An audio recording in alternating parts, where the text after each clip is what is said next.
Line set by great person and novelist. That was Mrs. Hillary Clinton. She said, voting is the most precious time of every citizen, and we have a moral obligation to ensure the integrity of our voting process. A very good afternoon to honorable judges, respected teachers, and all my dear friends. Today on this day, I am here going to speak and make you aware all about individual vote matters. Vote is nothing but a formal expression or choice or opinion, either positive or negative, made by an individual body or body of individuals.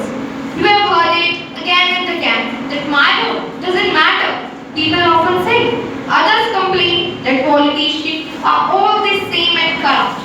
Then the question might be rotating in your minds must be how to overcome this cynical resignation and encourage people to register and vote despite their conviction that the game is fundamentally rigged.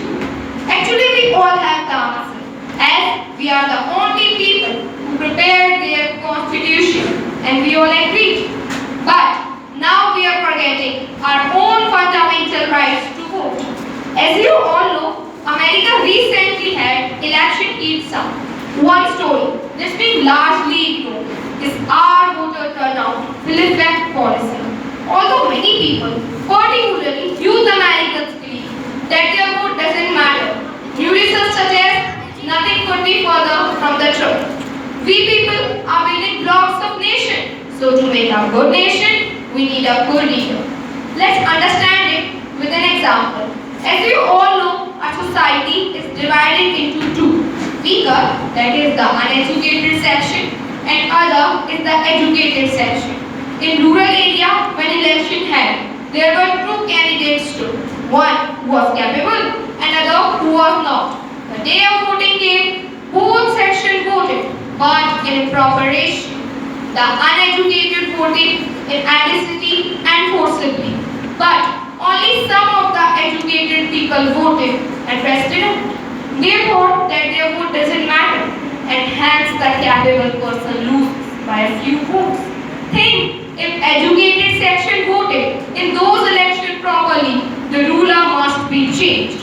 If educated section itself will think that there will be no change if they vote, then we can't think or expect anything from the uneducated section, who themselves don't even know ABCD of voting or rights.